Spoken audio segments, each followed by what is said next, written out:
ಅದೆಲ್ಲ ಈಗಾಗಲೇ SOP ಮಾಡ್ಕೊಂಡಿದ್ದಾರೆ ಕಮಿಷನರೇಟ್ ಅಲ್ಲಿ. ಅದನ್ನ ಅವರು ಇಂಪ್ಲಿಮೆಂಟ್ ಮಾಡ್ತಾರೆ. ಯಾಕೆ ಅಂತ ಹೇಳಿದ್ರೆ ಈಗಾಗಲೇ ನಮಗೆ ಅನೇಕ ಅನುಭವಗಳು ಆಗಿದಾವೆ ಇಲಾಖೆಯಲ್ಲಿ. ಆದ್ರಿಂದ ಅಂಥ ಕ್ರೌಡ್ ಕೂಡ ಏನು ಹೆಚ್ಚು ನಾವು ನಿರೀಕ್ಷೆ ಮಾಡೋದಿಲ್ಲ. ಲಕ್ಷಾಂತರ ಕ್ರೌಡ್ ಏನು ನಾವು ನಿರೀಕ್ಷೆ ಮಾಡೋದಿಲ್ಲ. ಸಿಂಬಾಲಿಕ್ ಆಗಿ ಹತ್ತಿರದಲ್ಲಿರ್ತಕ್ಕಂಥ ಜಿಲ್ಲೆಗಳಿಂದ ನಮ್ಮ ಕಾರ್ಯಕರ್ತರು ಮುಖಂಡರುಗಳು ಎಲ್ಲ ಬರ್ತಾರೆ ಅಂತ ಹೇಳಿ ನಮ್ಮ ಅಧ್ಯಕ್ಷರು ಈಗಾಗಲೇ ತಿಳಿಸ್ತಾ ಇದ್ದಾರೆ. ಹಾಗಾಗಿ ಎಲ್ಲ ಎಚ್ಚರಿಕೆನೂ ಕೂಡ ನಾವು ಪೊಲೀಸ್ ಇಲಾಖೆ ವತಿಯಿಂದ ನಾವು ತಗೊಳ್ತೇವೆ. ಮತ್ತು ಅವರಿಗೆ Z+ ಇರೋದ್ರಿಂದ ಅವರಿಗೆ ಆದಂಥ ಸೆಕ್ಯೂರಿಟಿನೂ ಕೂಡ ಕೊಟ್ಟಿರ್ತಾರೆ. ಗೊತ್ತಿಲ್ಲ, ಇವತ್ತು ಅಧ್ಯಕ್ಷರು ನಮ್ಮ ಜನರಲ್ ಸೆಕ್ರೆಟರಿ ಇನ್ಚಾರ್ಜ್ ಅವರೆಲ್ಲ ಇವತ್ತು ಬರ್ತಾರೆ. ಬಂದ ಮೇಲೆ ತೀರ್ಮಾನ ಮಾಡ್ತಾರೆ. ಹೌದು, ನಾನು ನಮ್ಮ ಈ ವರದಿ ಏನಿದೆ, ಶ್ರೀ ನಾಗಮೋಹನ್ ದಾಸ್ ಅವರ ವರದಿ ಅವರು ಸರ್ಕಾರಕ್ಕೆ ಕೊಡೋ ಮೊದಲು ನಾವು ಒಂದಿಷ್ಟು ಚರ್ಚೆ ಮಾಡೋಣ. ಇದ್ರ ಬಗ್ಗೆ ಯಾರಿಗೂ ಕೂಡ ಬೇಸರ ಆಗಲಿ ಅಥವಾ ಕನ್ಫ್ಯೂಷನ್ ಆಗಲಿ ಆಗೋದು ಬೇಡ. ನಮ್ಮಲ್ಲಿರ್ತಕ್ಕಂಥ ಅಭಿಪ್ರಾಯಗಳನ್ನು ಮೊದಲು ನಾವೆಲ್ಲ ತಿಳಿ ಮಾಡ್ಕೊಳ್ಳೋಣ ಅಂತ ಹೇಳಿ ಕರೆದಿದ್ದೇನೆ. ಅದು ಚರ್ಚೆ ಆದ್ಮೇಲೆ ಗೊತ್ತಾಗುತ್ತೆ ಯಾರ್ಯಾರು ಏನೇನು ಅಭಿಪ್ರಾಯ ಪಡ್ತಾರೆ. ಕಂಪ್ಲೀಟ್ ಆಗಿದೆ ಅಂತ ಹೇಳ್ತಿದ್ದಾರೆ. ಕಂಪ್ಲೀಟ್ ಇನ್ನು ಅವರು ಸಬ್ಮಿಟ್ ಮಾಡಿಲ್ಲ. ಇನ್ನು ಗೊತ್ತಿಲ್ಲ. ಅವರು ಸದ್ಯದಲ್ಲೇ ಮಾಡ್ತೀವಿ ಅಂತ ಹೇಳಿದ್ದಾರೆ.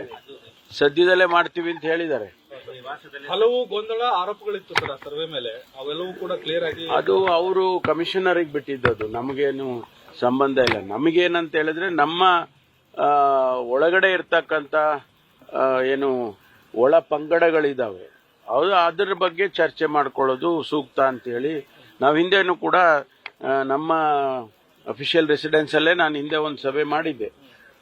ಅದು ಮುಂದುವರಿದ ಭಾಗ ಇದು. ಅದನ್ನ ಸರ್ವೆ ಮುಂಚೆ ನಾವು ಚರ್ಚೆ ಮಾಡಿದ್ದು. ಈಗ ಸರ್ವೆ ಆಗಿದೆ ಅಂತ ಅಂದಮೇಲೆ ಅದಕ್ಕೆ ಏನ್ ಮಾತಾಡ್ಕೊಳ್ಬೇಕು ನಾವು ಮಾಡ್ಕೊಳ್ತೀವಿ. ಯಾವುದು ಗೊಂದಲ ಆಗಬಾರ್ದು ಅಂತ ಅಷ್ಟೇ. ಈ ಸಭೆಗಲ್ಲ, ಅವರು ನಾವು ದೊಡ್ಡ ರ್ಯಾಲಿ ಮಾಡಬೇಕು ಅಂತ ಉದ್ದೇಶ ಇಟ್ಕೊಂಡಿದ್ದು. ಅದಕ್ಕೆ ಅವರು ಸದ್ಯಕ್ಕೆ ಬೇಡ ಅಂತ ಹೇಳಿದ್ರು.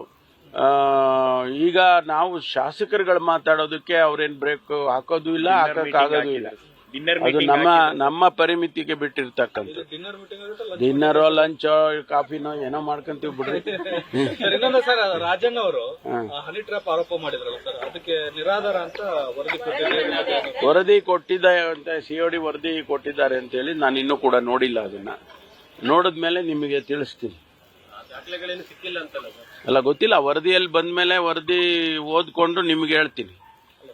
ಗಂಭೀರವಾದ ಆರೋಪ ಮಾಡಿದ್ರು. ಅಲ್ಲ, ಸದ್ದು ನೀವು ಮಾಧ್ಯಮದವರು ಮಾಡಿದ್ರಿ. ಅಲ್ಲ, ಸದನದಲ್ಲಿ ಆದ್ರೆ ಸದ್ದು ಮಾಡಾರ ಯಾರು? ನೀವೇ ಅಲ್ವಾ? ನೀವು ಮಾಡಿದ್ರಿ. ಈಗ ಆ ಸದ್ದಿಗೆ ಉತ್ತರ CODನವ್ರು ಕೊಟ್ಟಿದ್ದಾರೆ. ಅದನ್ನ ನಾನು ಇನ್ನೂ ಕೂಡ ನೋಡಿಲ್ಲ. ನೋಡಿದ್ಮೇಲೆ ನಿಮ್ಮ ಹತ್ರ ಹಂಚ್ಕೊಳ್ತೀನಿ. ನಿಮ್ಮ ಹತ್ರ ಮುಚ್ಚಿಡೋದೇನಿದೆ, ಹಂಚ್ಕೊಳ್ತೀನಿ.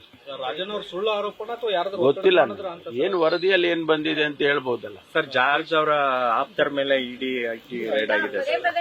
ಕಾಂಗ್ರೆಸ್ ನಾಯಕರುಗಳ ಮೇಲೆ ಕೇಂದ್ರ ಸಂಸ್ಥೆಗಳ ಬಿಟ್ಟು ಒಂದಿಷ್ಟು ದಾಳಿ ಮಾಡುವಂತ ಕೆಲಸ ಆಗಿತ್ತು. ಹಿಂದೆ ನಿಮ್ಮ ಒಡೆತನದ ಸಂಸ್ಥೆ ಮೇಲೂ ಆಗಿತ್ತು. ಈಗ ಜಾರ್ಜ್ ಅವರ ಒಡೆತನದ ಸಂಸ್ಥೆಗಳು ಜೊತೆಗೆ ಅವರ ಒಂದು ಸ್ನೇಹಿತರು ಸಹ ಉದ್ಯೋಗಿಗಳ ಜೊತೆ ಮನೆ ಮೇಲೂ ಕೂಡ ಆಗಿರುವಂತಹದ್ದು ಕಂಪನಿಗಳ ಮೇಲೆ. ಜಾರ್ಜ್ ಅವರ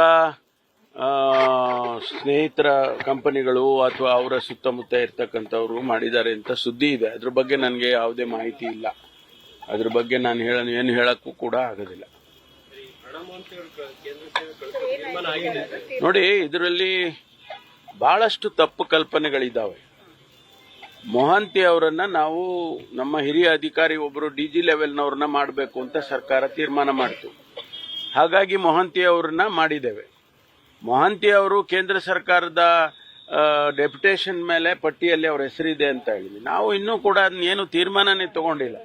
ಡೆಪ್ಯುಟೇಷನ್ ಕಳಿಸ್ಬೇಕಾ ಬೇಡವಾ, ಅದನ್ನ DPR ಗೆ ಬರುತ್ತೆ, ಮುಖ್ಯಮಂತ್ರಿಗಳಿಗೆ ಬರುತ್ತೆ. ನಾವು ಯಾರು ಅದನ್ನ ಏನು ತೀರ್ಮಾನನೇ ತಗೊಂಡಿಲ್ಲ. ಸುಮ್ಮನೆ ಇಲ್ಲ ಸಲ್ಲದ ಪೋಸ್ಟಿಂಗ್ಗಳು ಮಾಡ್ತಾ ಇದ್ದಾರೆ. ಅದೆಲ್ಲ ಸರಿ ಕಾಣಿಸೋದಿಲ್ಲ. ನಮಗೇನು ಯಾಕೆ ಸರ್ಕಾರದ ಆಸಕ್ತಿ ಏನಿದೆ ಹೇಳಿ? ನಾವು ಇಲ್ಲ ಅಂದ್ರೆ ನಾವು SIT ಯಾಕೆ ಮಾಡ್ತಾ ಇದ್ವಿ?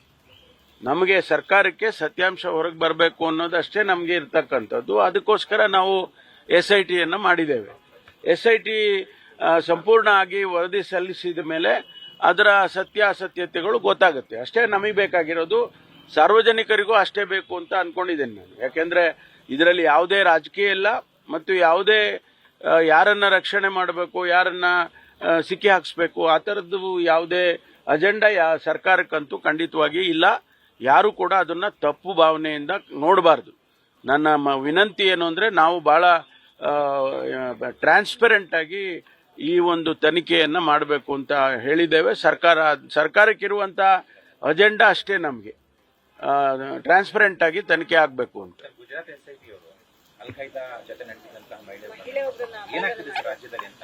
ಅಲ್ಲ, ಏನಾಗ್ತಾ ಇದೆ ಅಂದ್ರೆ, ಹಿಂದೆನೂ ಕೂಡ ತಮಗೆ ಗೊತ್ತಿದ್ದಾಗೆ ಬೆಂಗಳೂರಿನಲ್ಲಿ ಸ್ಲೀಪರ್ ಸೆಲ್ಸ್ ಇದೆ ಅಂತೆಲ್ಲ ರಿಪೋರ್ಟ್ ಆಗಿತ್ತು.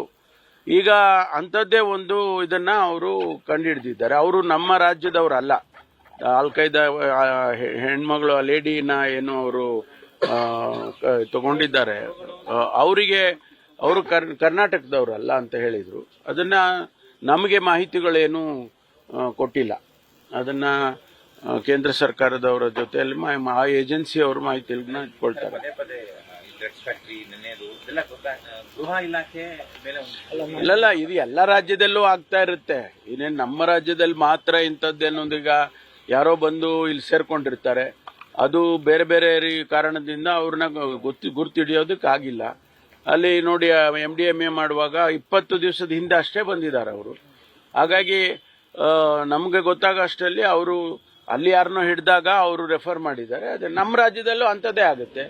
ನಾವು ಇಲ್ಲಿ ಹಿಡ್ಕೊಳ್ತೀವಿ, ಅವರು UP ಅವರೋ ಬಿಹಾರದವರೋ ಇರ್ತಾರೆ. ಅಂಥವ್ರಿಗೆ ರೆಫರೆನ್ಸ್ ಬಂದಾಗ ನಾವು ಹೋಗಿ ನಮ್ಮ ಪೊಲೀಸ್ನವ್ರು ಹೋಗಿ ಇಟ್ಕೊಂಡು ಬರಲ್ವಾ?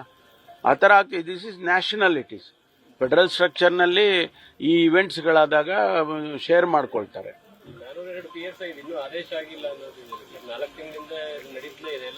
ಅದು ಕೋರ್ಟಿಂದ ನೋಡಿ 545 ಇಶ್ಯೂ ಮಾಡಿದ್ವು.